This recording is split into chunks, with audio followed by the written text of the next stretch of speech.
A patient reached out, nobody answered. By the next morning, the booking was gone. That's the kind of loss most clinics never see. Nobody called to complain, nobody left a bad review, nobody said, "Hey, you lost me." The patient just moved on. And from inside the clinic, the day probably looked normal. That's what makes silence so expensive. It doesn't feel like a big failure when it happens. It feels like nothing. Maybe the inquiry came in after hours. Maybe it landed in the wrong inbox. Maybe someone meant to get back to it first thing in the morning, but by then the patient had already found another clinic that made it easier to keep moving. And that's really the issue. Patients do not experience silence as they must be busy. They experience it as friction. They think this is already harder than I wanted it to be. And hard loses to easy all the time. That's why this leak is so dangerous.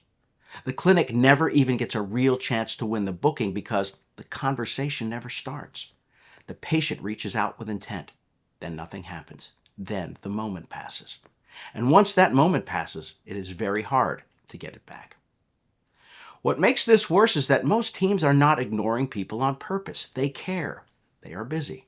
They are juggling calls, messages, patients, schedules, and 100 other things at once.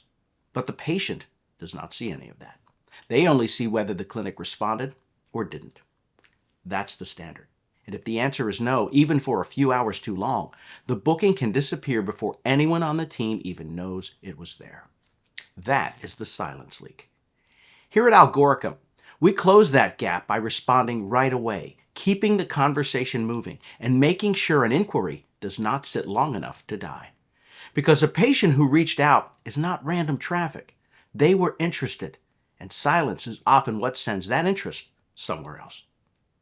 If you want to see exactly where your clinic's leak is, download our free follow-up leak playbook at algoricum.com/playbook.